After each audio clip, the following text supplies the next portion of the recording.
What's up, everybody? Welcome to Podcast Now. I'm Alex, and in this video, we have another round of Scream 2022 leaks to talk about. This is kind of following up what I did last week. We went over quite a few pretty big things, and now again, they're big, I think, just in the fact that we're finally getting stuff, and I do think this will probably continue over the year, which will be very exciting to talk about. At the same time, it's more of what we can kind of infer from what they're giving us, not necessarily the bombshell, right, that could be, what these actually are saying. So, again, I did this last week, and I really, by the way, I super appreciate all of your guys' support. As always, just like I said last week and every week, make sure you guys are subscribed. Make sure you guys have the bell icon turned on. I do a brand new Scream video every single week, at least one time a week. We'll actually probably do more than one as we get closer and closer to the movie releasing. I do have quite a few other ideas to talk about Scream related, and I will do that as the weeks go on. I was going to actually do a different one right now, but I saw this leak, and I thought, you know what?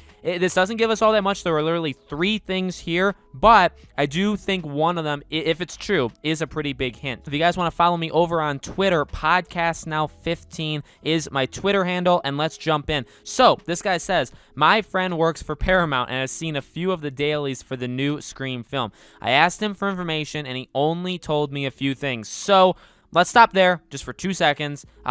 As always, we take these things with a grain of salt, right? I probably already said that in the beginning of the video. It is very important because while some of the stuff can be very true, we've had Scream movies be, not ruined, but we've had Scream movies be leaked before, right? In fact, all of them, 2, 3, and 4, have had some aspects of them leaked before the movie has come out. So obviously, there sometimes is truth to, some of these things. At the same time, I love it. I do a lot of these things for games, like leaks and rumors for video games. I love it when they connect somebody they know to the studio. So they said, my friend works for Paramount. I absolutely love it. All right, the 3 things, they are kind of big. Number 1, Dewey and Gale have a fight early on in the movie. Number 2, Ghostface will get crafty with his kills and use new weapons. A pair of scissors is involved. Number 3, there will be a main title sequence that will please fans of the original franchise. Very visual effects heavy. All right. That's it. That's all it said. Now, let's go. Now, actually, this time, pseudonames, please. It's Sidney Prescott instead of Wes Craven, right? Before, the last guy we talked about last week was used Wes Craven. And by the way, I do want to say this, actually, before we get into this. Remember last week I said that there was in that leak, it said all 3 of them gave their best performances of the whole thing. Another one came out like a day or 2 after I did that video, and they said specifically Nev and Courtney do like outstanding. So I don't know why that person left out, David Arquette or Dewey. Now that could lead to maybe he died, but at the same time, like if he died, wouldn't he have done a really good performance? So I'm not necessarily sure what happened there, but there was that follow-up. So, all right, Dewey and Gale have a fight early on in the movie. Now, it sounds like nothing. That doesn't sound like it's a really big thing, but I do want to say this. One of the theories going around, not even from me, I don't even start this, but one of the theories I have seen is Dewey would be the opening kill, right? We've seen that quite a bit. Now, I've said that's a possibility, right? We've talked about it. We talked about, do you have a celebrity cameo as the opening kill? Do you have one of the newer cast members? Like, do you do a complete 180 or like something you don't expect? Do you do like Jenna Ortega? Do you do Dylan Minnette? Do you have it be Sydney and she gets injured, but she doesn't die? She comes back later, which is what, again, remember they were going to do that for Scream 4. There's a lot of possibilities. Do you have it be Dewey or Gale and one of them dies? You have a lot of options. And we've talked about the idea of Dewey being that opening one to then bring Sydney back. Now, again, there's Martha Meeks. There's other ways of bringing Sydney back just in general. I know some people even said technically they could just get hurt. They don't need, and that's a funny throw in there, but it's actually very, very smart and something that I didn't even think of because I talk too fast. Yeah, really, Ghostface doesn't have to kill one of them. He just needs to injure one of them, and then Sydney would probably come back no matter what. But Dewey and Gale having a fight early on, well, okay, obviously from like a character development thing, that is a big deal. Maybe they're going through a fight. We know in real life, right, they've obviously gone through a lot, David Arquette and Courtney Cox.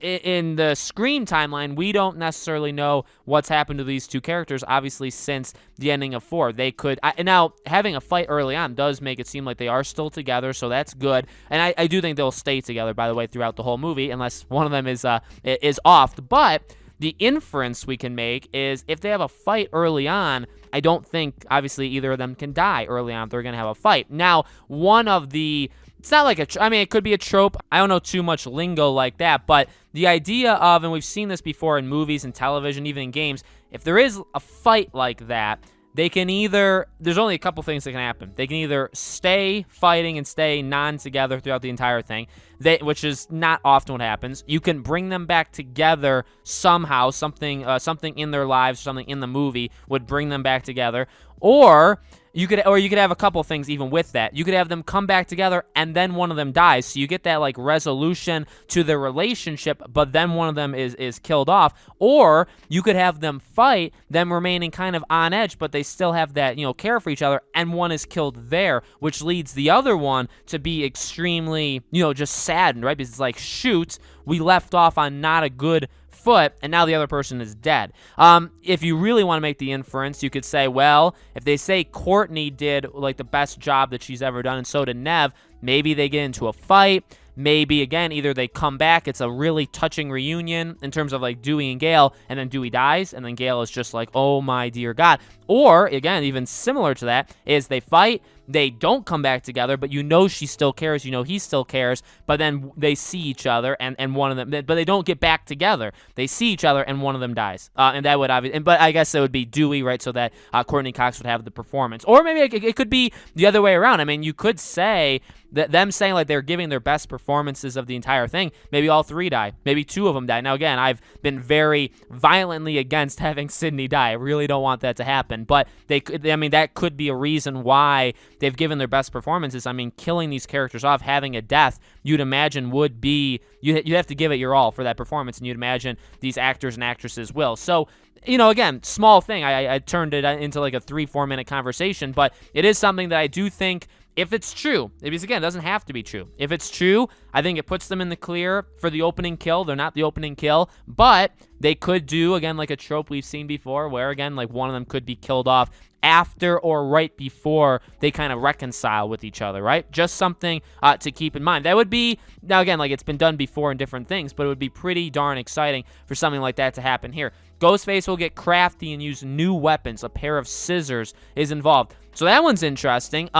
Now, like, it's something that obviously when you think of Ghostface, you think of the knife, right? And I'm not opposed. I don't know how really the public is going to. I don't know how good of a pulse I have on your guys' opinions. I don't think there's anything massively wrong with it. I do like the idea of just having the knife. And it comes down to really, again, how much you're willing to do what's been done in the past versus doing new things. And this is something that you don't really think of when you think of, okay, because I've talked about it, right? I've said I don't want this movie to really be a copy-paste of the past ones. I don't want that. I want it to be reminiscent. Sure, there could be Easter eggs, callbacks, stuff like that, but I don't want it to be like The Force Awakens. So, like, I don't want it to be literally Episode 4. I don't want Scream 5 or this Scream to be Scream 1. I don't want it to be Scream 4 again. You know what I mean? I don't want it to do that. I want it to try to do new and exciting things while also feeling familiar in a way. Only actually to a certain extent. And again, the weapon that Ghostface uses isn't exactly the first thing that I jump to when I think of diversifying what you're doing. You know what I mean? So that would be interesting. I